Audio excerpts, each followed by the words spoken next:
Ya, halo Tribuners, kembali lagi di Tribun Podcast bersama dengan saya Maureen Lumempo. Dan saat ini di Tribun Podcast kita akan membahas mengenai seleksi komisioner KPID Sulawesi Utara periode 2024-2027. Dan saat ini sudah hadir bersama dengan saya narasumber kita. Yang pertama ada Bapak Redi Sumual selaku Ketua KPID Sulawesi Utara periode 2022-2024, dan juga Dr. Randa Roshe Kalangi MSI selaku Ketua Timsel KPID Sulut periode 2024-2027. Nah, kita ini akan membahas mengenai apa sih sebenarnya peran dari KPID atau Komisi Penyiaran Indonesia Daerah Sulawesi Utara, dan juga karena hari ini ya tepatnya pembukaan untuk pendaftaran mengenai Komisi Penyiaran Indonesia Daerah Sulawesi Utara periode 2024-2027. Itu mungkin langsung saja kita akan mengenal mungkin profilnya, tapi sebenarnya siapa sih yang tidak kenal orang-orang ini ya. Mungkin dari Ibu Roshe dulu boleh menyapa Tribuners yang menyaksikan. Oke, selamat siang para Tribuner. Iya. Saya akan memperkenalkan nama dulu ya. Nama saya Roshe Kalangi. Iya. Biasa orangnya panggil Oma Ros kata. Oh, lebih akrab dengan Oma Ros. Iyo, karena tapi masih kelihatan jauh lebih muda ya. Iya, sebenarnya. Ya, puji Tuhan karena orang masih sehat ya. Oke, jadi saya di birokrat cukup lama. Iya. Cuma 37 tahun seorang birokrat. Cuma 37 tahun. Karena ada yang sampai 40. Oh iya, betul. Kalau dia guru besar, profesor, ya dia boleh sampai umur 70 masih melaksanakan dinas. Dan kalau dia masuk pegawai pada saat dia umur 18, ya kalau dia guru besar pasti masa kerjanya sampai 40 sampai 45 tahun. Jadi saya berkecimpung di dunia birokrat lumayan. Terakhir sebagai wakil rektor 2 IPDN di Jatinangor. Tapi meniti karir dari Sulawesi Utara, pernah sebagai kepala badan diklat provinsi dan jadi direktur IPDN di Kampus Sulut. Iya. Tahun 2012 ya? Sampai 2015 sampai 2018 wakil rektor 2 di IPDN Jatinangor. Berarti begitu. pensiun di situ Pensiun juga. di situ. Oh, oke. Ya. Ibu Roshe katanya juga mantan atlet terjun payung. Wah, kalau bilang itu lagi lebih semangat kita ini ya. Betul sekali. Saya mantan atlet terjun payung Sulawesi Utara, bahkan pernah menjadi atlet nasional. Saya cuma 4 kali ikut PON dan terakhir terjun tahun 1996. Oh, terakhir 96. Iya, Baru karena lahir itu, Bu. baru lahir kan. Itu karena patah kaki. Oh, jadi alah. itu resiko. Iya. Apapun yang orang lakukan ada resiko, ada konsekuensi dari orang tugas dan orang kegiatan. Oke. Tapi Itu selalu mungkin. yang menentukan Tuhan. Itu dia sepak begitu terjangnya kira-kira. sekilas dari Ibu Roshe. Mungkin nanti mau tanya kenapa kok bisa jadi ketua Timsel. Nah, kita ke Bapak Redi dulu, Redi Sumual. Nah, Pak, ini kan sebagai ketua Komisi KPID Sulawesi Utara ini tentunya punya juga latar belakang di media. Siapa yang tidak kenal juga ini Bapak Redi ini, dulu awalnya di radio dulu, Iya. kemudian di TV. Boleh diceritakan dulu sedikit, Pak? Baik, Maureen. Pertama ini studio yang luar biasa ya. Oh. Enak, ada masuk enak luar biasa.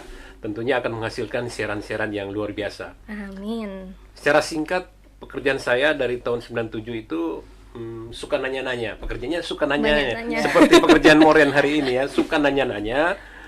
Ada di radio, kemudian di TV, dan 2012 berakhir, tetapi jadi freelance juga di beberapa media. Tapi pernah juga di Komisi Informasi dan berlabuh di Komisi Penyiaran. Nah, pertama ya, ketika diajak oleh Ibu Ketua, Ibu Roshe untuk bersama-sama sosialisasi tentang KPID, saya tertantang karena saya berharap punya ekspektasi yang luar biasa.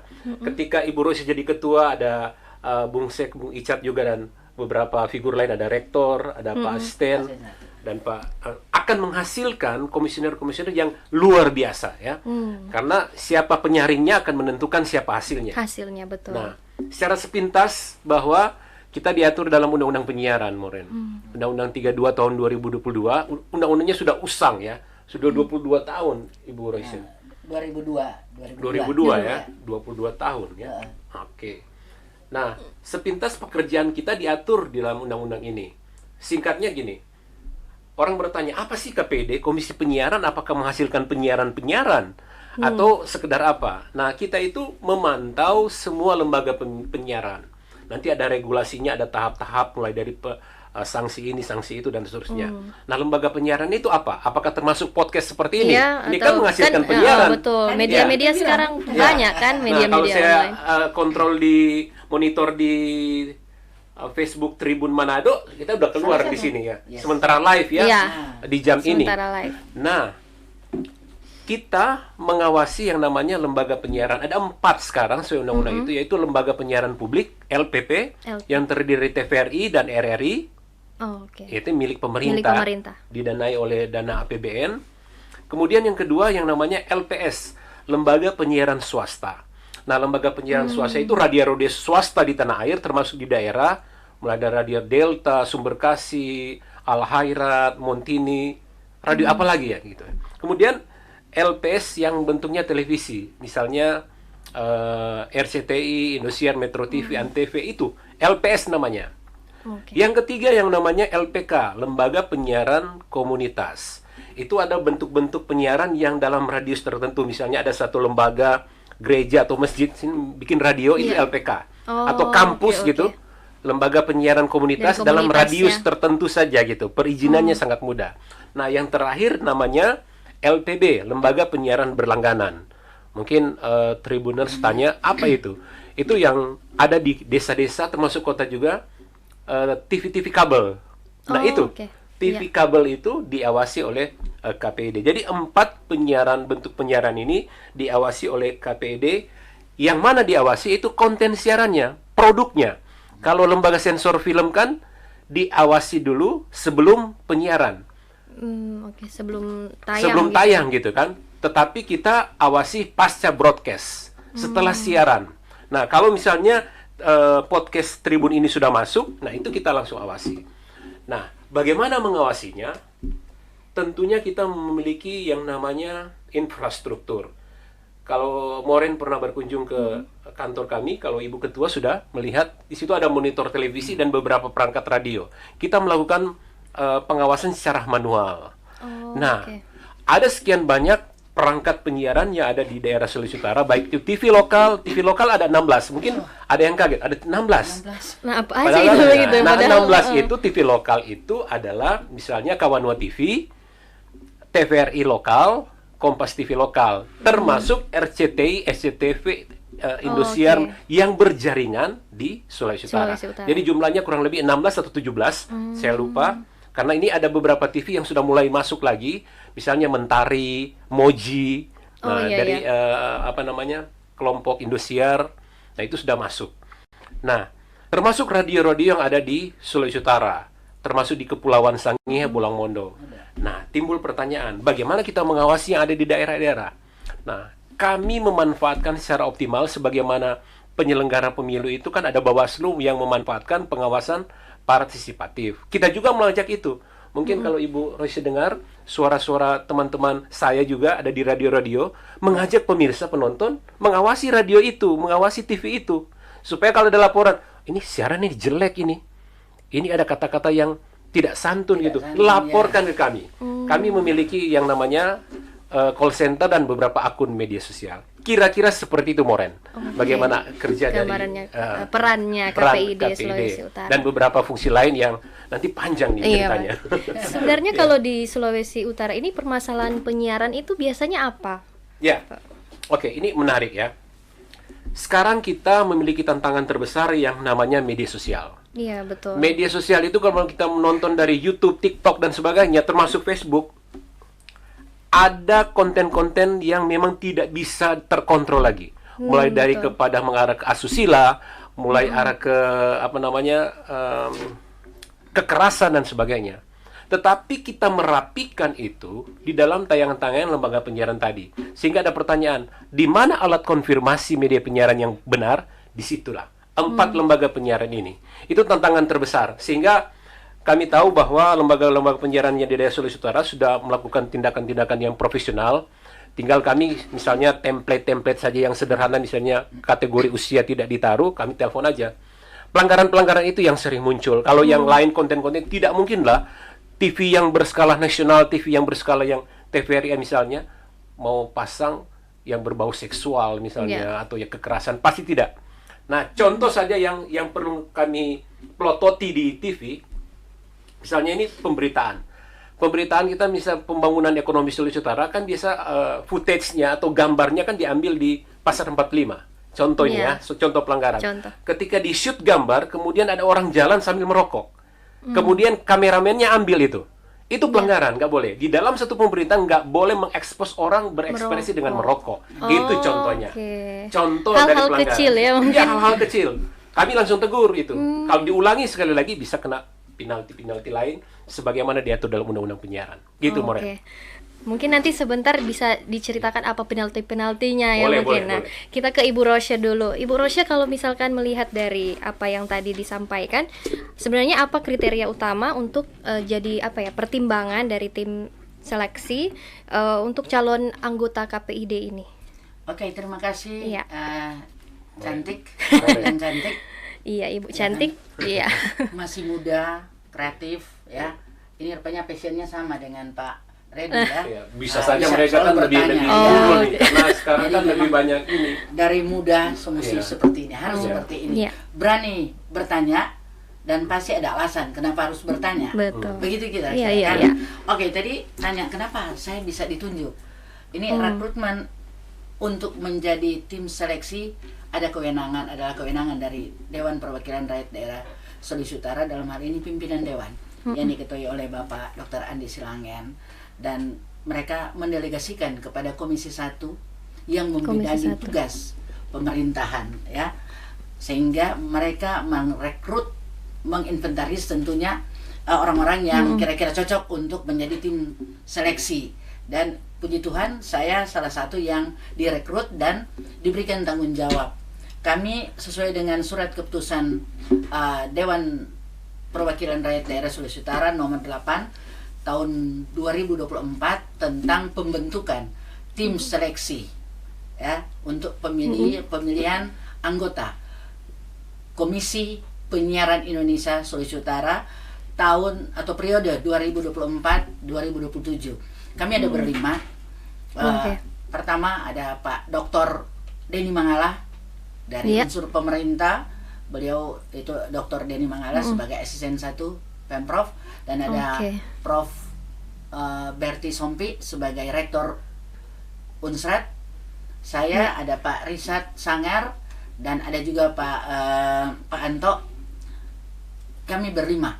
Setelah kami ditetapkan di sidang paripurna, kami berlima bermusyawarah untuk memilih siapa yang jadi ketua. Ya mungkin karena saya sendiri perempuan, saya ditunjuk. Saya ditunjuk. Oke, tapi sekarang kan pekerjaan tidak melihat perempuan atau laki-laki, yang penting dia mau melaksanakan tugas dan tanggung jawab sesuai yang diharapkan oleh pemberi tugas. Pemberi tugas kan kita adalah dewan ya, karena domainnya mereka. Dan untuk syarat, saya rasa syarat di mana-mana hampir sama ya. Tetapi bagaimana tim seleksi ini akan memilih menjadi komisioner KPID Sulawesi Utara, betul-betul orang yang punya kemampuan intelektual, dan yang paling utama moral dan punya integritas. Ya, kalau orang juga dia pintar tapi tidak punya integritas sama aja bohong ya. Tapi yang pasti syarat untuk menjadi seorang komisioner adalah warga negara tentunya Indonesia ya. Dia setia kepada Pancasila dan Undang-Undang Dasar Negara Republik Indonesia, dan wajib mempertahankan negara kesatuan Republik Indonesia. Dia tidak bisa menyimpang dari apa yang sudah menjadi kesepakatan kita sebagai warga negara yang baik ya. Harus tetap mempertahankan itu Pancasila sebagai dasar negara kita, dan harus berpendidikan sarjana atau S1. Ya, karena dia kan kalau sarjana otomatis dia punya wawasan, dan karena menjadi seorang seperti Pak Redi ini, dia betul-betul punya tanggung jawab dan memahami tugas dan tanggung jawab sebagai Komisi Penyiaran Indonesia. ya, ada syarat-syaratnya yang lain juga. Dan orang harus jujur, tadi saya bilang kan punya integritas. Itu bagian dari moral, itu jujur dan saling menghargai, itu bagian dari integritas. Kalau dia punya integritas, pasti dia tidak mau melaksanakan hal-hal yang bertentangan. Begitu kan, Pak Redi? Dan yang berikut memiliki kepedulian dan pengalaman dalam bidang penyiaran. Coba mau jadi penyiar, mau jadi komisioner penyiaran, dia nento apa tuh arti penyiaran? Apa sih penyiaran? Tidak pernah terjun langsung juga begitu ya. Paling tidak dia harus membaca aturan. Karena ini penyiaran seperti apa yang disampaikan oleh Bung Redi tadi, bahwa dia harus mengupgrade selalu, mengupdate aturan-aturan. Contoh Undang-Undang Nomor 32 Tahun 2002 Pak, bukan 2022. 2002. Berarti kita tadinya masih bagus kan? Sudah 22 tahun. Sudah 22 tahun. Itu harus di-upgrade karena mungkin sudah bukan Tidak namanya, ya kan? Nah, seperti itu. Jadi harus memiliki wawasan juga dan pengalaman tentang penyiaran, ya. Iya. Orang akan bingung, apa sih ini penyiaran? Orang cuma pikir cuma televisi Republik Indonesia. Padahal ada swasta. Ada banyak dan tadi banyak disebutkan, sekali. iya. Saya kalau menonton saya lihat ada banyak televisi. Ada Kompas, ada banyak sekali. Nah, kalau mau melihat yang jelas pantauan mereka, saya kebetulan sudah lihat. Ada pemantauan Iya tadi kamera disebutkan tadi ya yang di disebutkan. kantor. Saya juga lihat, tapi ya harus diperbaiki karena belum sesuai kan. Tapi tugas mereka saya lihat sudah maksimal sesuai dengan apa yang diharapkan. Dan yang berikut dia harus dia tidak memiliki TV. Dia ini boleh, kalau dia punya ini Tribun, dia boleh ikut. Ada televisi atau dia punya Kompas, nih boleh. Oh iya. Nah, boleh. Kepemilikan Bukan media ya. Harus betul-betul dia clear. Tidak ada berkaitan dengan kepemilikan. Ya. Betul. Dan yang berikut dia bukan anggota legislatif ataupun yang eksekutif. Eksekutif juga mungkin dia harus ada izin dari pimpinan ya. Boleh, tapi dia paling mikir-mikir juga ini. Ini kan waktu 3 tahun. Ini kan waktu pengabdian 3 tahun saja. Kalau dia terpilih, dan yang pasti dia harus orang yang punya pengalaman dan punya kemampuan intelektual juga. Makanya akan dilaksanakan seleksi. Betul. Ya. Nah, kami sebagai yang bertanggung jawab di situ pasti akan mengharapkan orang yang akan terpilih nanti betul-betul orang yang punya berkualitas lah, dan tidak neko-neko dia, karena ini lembaga independen ya. Tapi yang pemberi tugas ada pemerintah juga, karena ada keterkaitan dengan anggaran. Jadi betul-betul dia menguasai ini aturan-aturan, dan nyanda orang Manado bilangnya neko-neko dangtok. Iya. Nyanda terpengaruh sana sini ya, supaya betul-betul hasil maksimal. Mungkin contoh kenapa saya harus dipilih. Saya dipilih karena mungkin karena mantan kepala badan diklat dan sering seleksi orang sama dengan IPDN Jates pada orang bisa ini. melihat lah ya. Bisa melihat ya. So banyak sekali lihat. Iya. Ini orang cocok enggak? Tapi yang pasti kalau orang, tapi bukan menakut-nakuti. Kami mengharapkan juga justru harus banyak yang mendaftar dan kami akan seleksi dari segi administrasi, dan ada seleksi administrasi, oke, pasti sudah yang saya sampaikan tadi. Iya. Yang harus siap adalah uji kompetensi. Ada kemampuan nggak dia intelektual, ada kemampuan dia tentang aturan. Jadi itu tahapannya nanti ya. Tapi ada tahapan-tahapan. Dan yang pasti akan ada uji kelayakan dan kepatuhan. Karena orang ada pintar, tapi dia tidak diimbangi dengan tingkat emosionalnya. Karena dia akan menjadi, ini mereka menjadi satu badan ya. Ada berapa orang? 7 orang. Jadi kalau tidak mempunyai juga dengan teman-teman yang lain, tidak ada berempati, tidak ada chemistry antara ini yang ada di situ, anggotanya susah. Dia akan lari sendiri, Pak Redi akan lari sendiri, teman yang lain akan lari sendiri. Tidak akan menemukan satu hal yang bermanfaat untuk bangsa dan negara. Karena ini juga penyiaran kan bagian dari bagaimana, ada edukasi enggak? Jangan keluar kemari tuh nak war-war orang mana dibilang ya. Jadi tahu juga pemantauan dari mereka. Fungsi pengawasan ada di KPID. Nah, jadi mereka berhak menyurat ke KPI pusat supaya ini harus ditegur sesuai kewenangan. Kalau di daerah Sulawesi Utara berarti tugas mereka. tapi bagaimana membangun juga koordinasi dan komunikasi dengan pihak-pihak lain. Ya kan, kalau mereka mau langsung menjudge ini, ada dasarnya. Jadi orang juga mesti tahu hukum gitu loh. Iya, betul. Nah, sehingga kami sangat mengharapkan sebanyak mungkin, mari orang datang mendaftar, nanti orang tes siapa yang cocok. Iya. Walaupun itu orang tahu segala sesuatu sudah ditetapkan oleh Tuhan. Cuman proses, kalau memang anak mau jadi ketua, ngana. Iya, Ada? betul. Seperti tapi yang penting orang mesti benar-benar memberi diri supaya dia tidak terikat dengan yang lainnya, independen loh. Independen, betul. Nah, Seperti itu. itu dia ya kriterianya. Tapi ada kan itu daftar kriterianya daftar lengkap nanti. ya.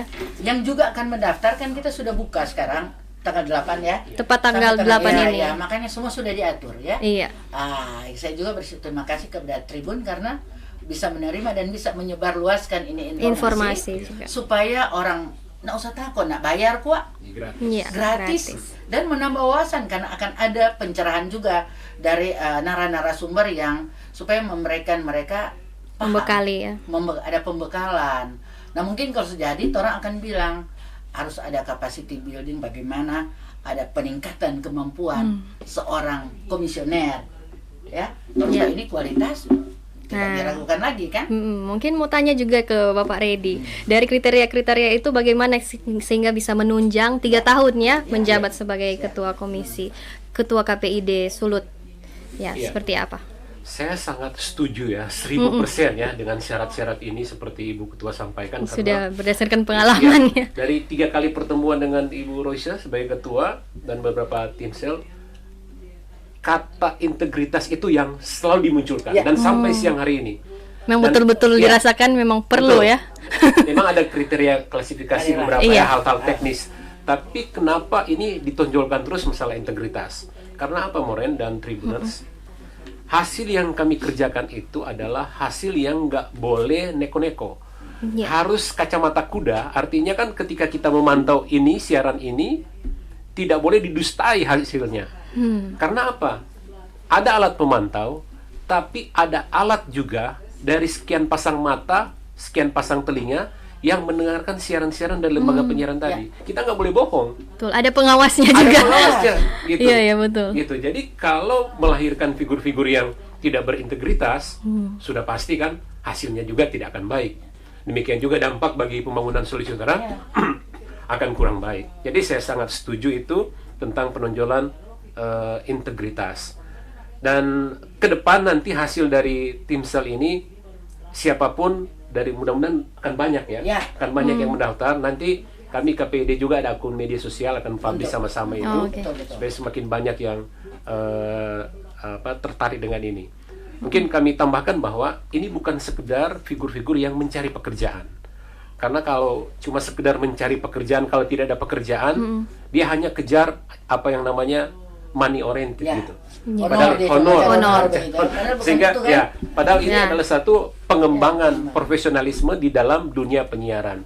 Nah, mungkin Moren ada satu yang Moren tanyakan tadi tentang punishment ya, sanksi. Bagaimana? Saya kasih contoh begini. Ada satu mata acara, katakanlah hiburan, misalnya mata acara hiburan lepas senja gitu misalnya ya. Misalnya. Karena kami setiap bulan di lembaga-lembaga penyiaran kami minta mata acara, program acara setiap bulan. Ya, semua. Baik semua TV 16 sekian itu radio di Sulawesi Utara ada 22 itu kami minta setiap bulan. Misalnya ada mata acara hiburan lepas senja di salah satu TV misalnya. Ketika mereka melakukan pelanggaran ringan, kami secara praktis aja lakukan telepon kepada station manajernya. Pak, Bu, ini ada kekeliruan. Langsung dirubah. Kan mereka kerja profesional. Bahkan mereka bisa lebih profesional dari KPID gitu. Yang namanya TV kan lebih profesional dari mereka ada dapur redaksi dan seperti apa, seperti studio di Tribun ini. Nah, ketika mereka melakukan lagi dan kami menemukan atau ada laporan aduan dari pemirsa dan penonton, kami lakukan yang namanya rapat pleno karena kita kolektif kolegial gitu ya. Nah, rapat pleno itu berisi tentang tingkat kedua dari surat teguran. Kalau sudah masuk pada sanksinya seperti apa? Jadi sanksinya itu misalnya mengurangi durasi jam tayangnya. Misalnya hiburan lepas senja tadi durasinya 60 menit dikurangi. Gitu. Oh, itu bentuk sanksinya seperti itu. Sanksi. Tapi kalau sudah sampai mengulang berapa kali gitu ya. Nanti sanksi yang paling berat itu adalah menghapus mata acara tersebut. Jadi tidak layak tayang lagi. Kalau tidak salah, kalau ada satu TV, saya tidak bisa sebut, ada mata acara gitu, memang kena penalti, tapi kita tidak di lokal, tapi secara nasional, memang nggak bisa lagi tayang mata acara itu, acara hiburan di satelit TV. Saya tidak bisa sebut di sini karena kode etik itu ya. Iya, Kode etik itu ya. Nah, sampai di situ. Tetapi kalau dilakukan lagi berkali-kali dan tidak mungkin terjadi, itu pencabutan izin. Sampai situ gitu. Dan sangat tidak mungkin gitu. Kami masih pada tataran menelpon atau memberitahukan, mereka langsung koreksi gitu. Misalnya kan TV kalau misalnya ini kan di tribun ini kan ada layar. Tapi kalau tribun kan tidak pakai kategori umur, klasifikasi umur. Karena di undang-undang itu pasal 21 itu harus mendapatkan klasifikasi. Metode wawancara ini apakah semua umur bisa nonton? Jadi kasih kode di sini SU. Semua umur. Semua umur gitu. Kalau hanya untuk dewasa dikasih kode D gitu.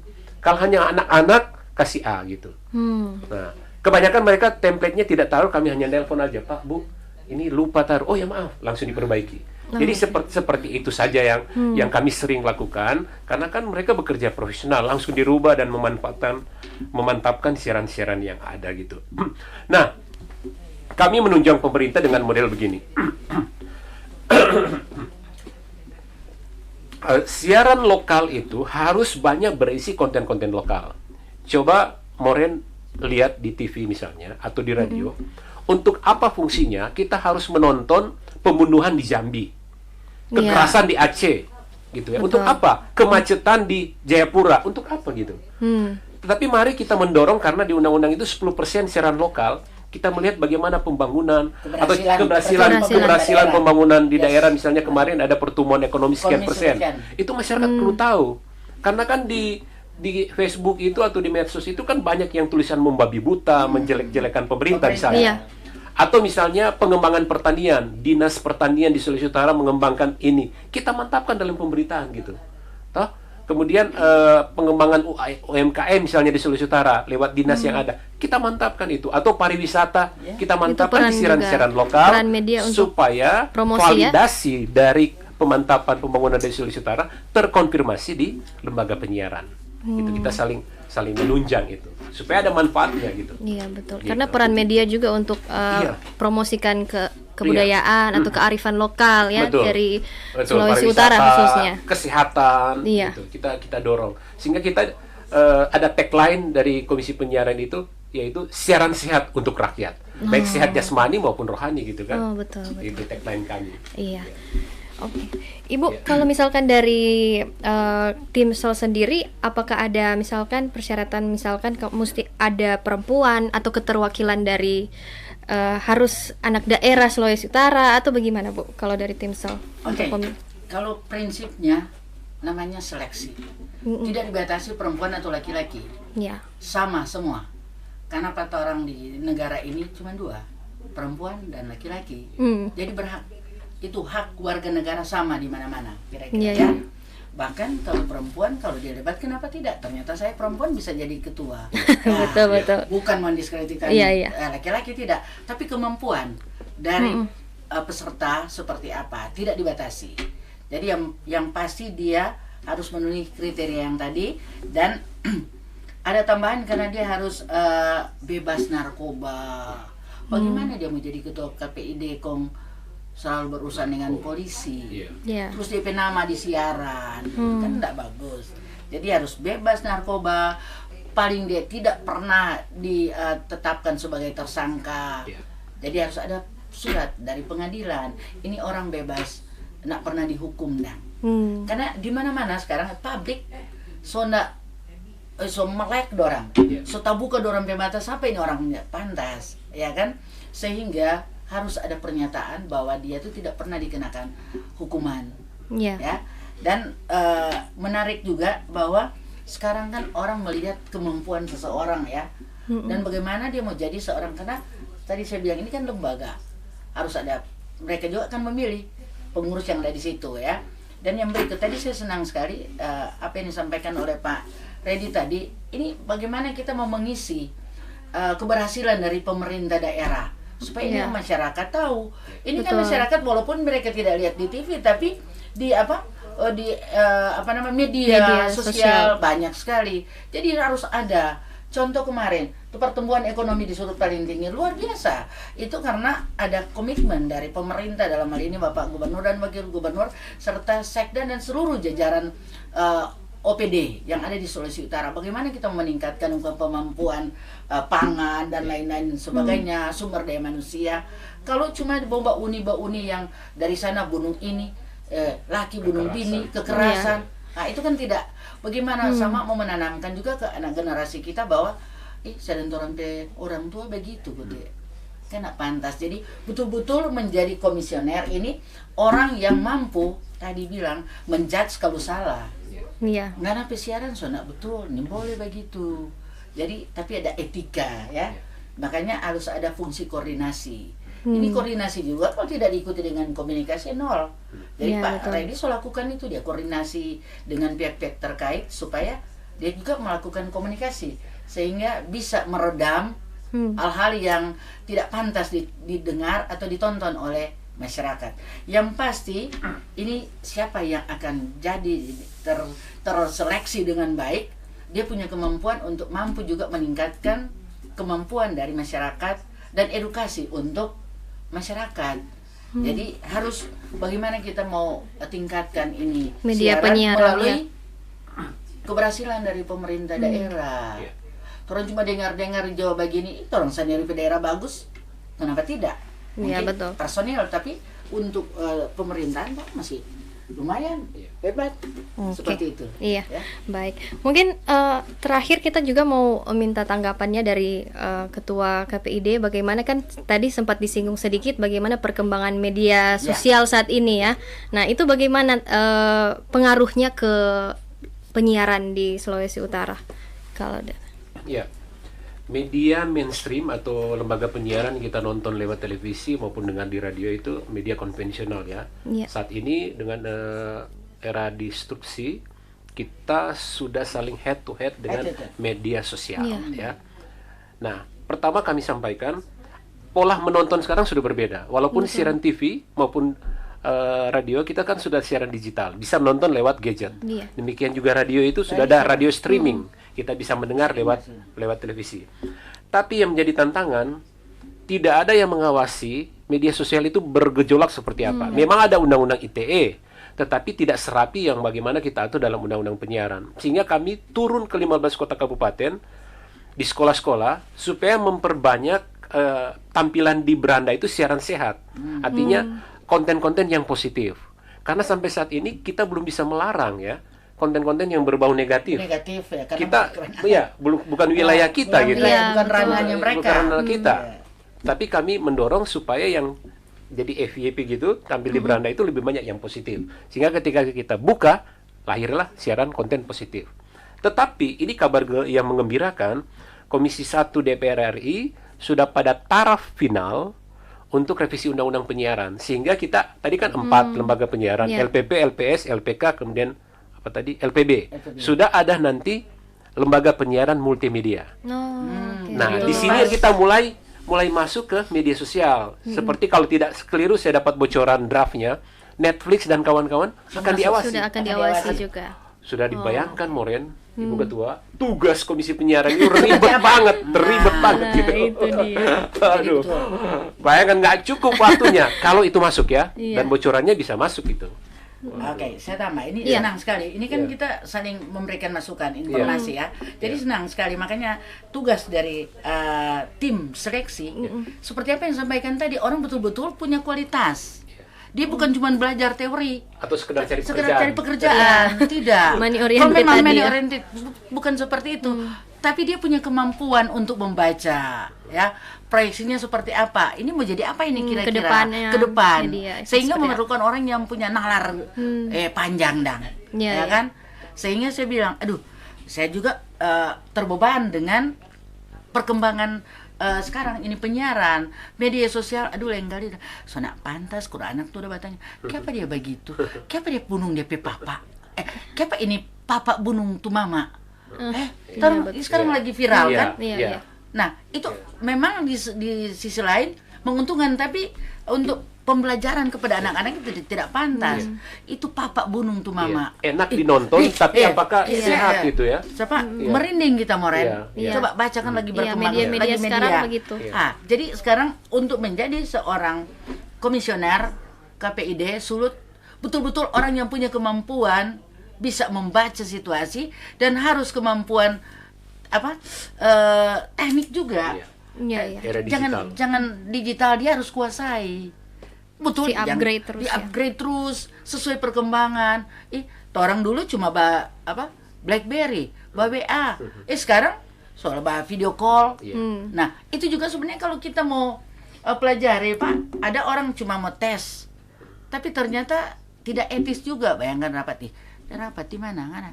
Ada betul nggak? Itu bagian juga sebenarnya kalau memang sudah ada perubahan Undang-Undang Nomor 32 Tahun 2002, ada perubahan dengan adanya Komisi 1 DPR RI untuk merubah, itu bagus sekali.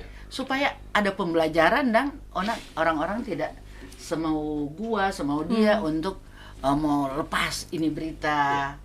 Jadi betul-betul juga saya sangat mengharapkan, dan teman-teman ada 5 orang tim mengharapkan yang akan menjadi dan akan ikut seleksi betul-betul orang yang punya kemampuan untuk merubah, ya. Jangan cuma asal bauni. Jadi ada kemampuan intelektual dan teknis.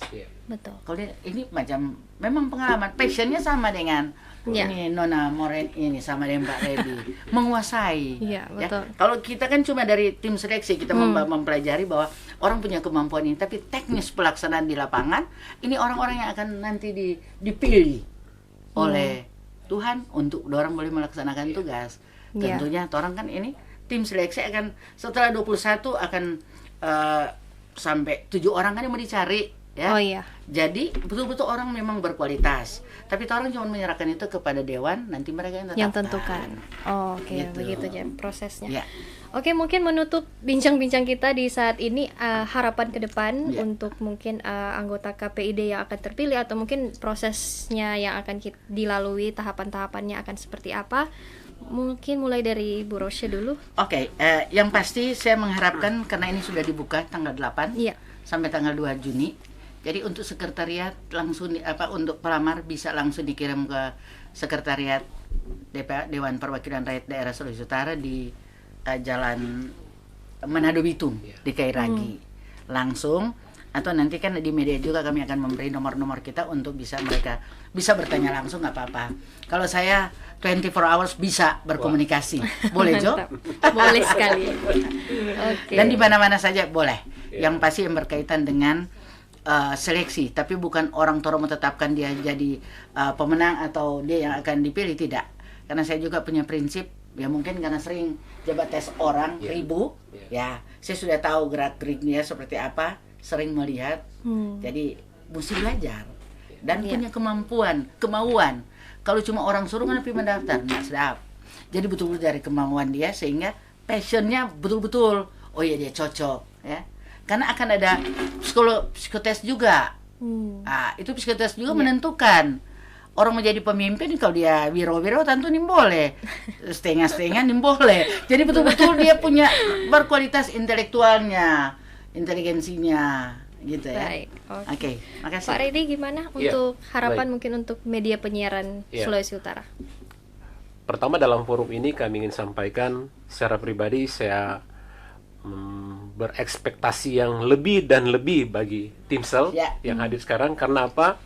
Lewat Timsel akan melahirkan figur-figur komisioner baru yang nantinya akan bertugas di dunia penyiaran di Sulawesi Utara. Ada yang menganggap ini sebelah mata, tetapi sadar dan tidak sadar bahwa ketika kita bangun pagi, kita sebetulnya sudah berhadapan dengan dunia penyiaran. Apa yang menjadi tontonan kita akan mempengaruhi sikap kita. Sikap kita akan mempengaruhi bagaimana tindakan kita setiap hari. Dan ujung-ujungnya kalau kita berkarya lebih bagus di daerah, sudah pasti tidak hanya keluarga kita akan lebih bagus, tapi daerah Sulawesi Utara akan lebih mantap, lebih maju. Generasi akan datang. Saya menitipkan lebih lagi kepada Timsel yang ada nanti. Oke, baik. Terima kasih Pak Redi, Ibu Rosya, dan terima kasih Tribunar sudah menyaksikan diskusi kita di saat ini mengenai seleksi komisioner KPID dan bagaimana peran KPID Sulawesi Utara tentunya, dan berharap semua ini tentunya proses yang dilewati dapat terwujudnya kemajuan di media penyiaran Sulawesi Utara tentunya. Terima kasih sudah menyaksikan, sampai jumpa di Tribun Podcast lainnya.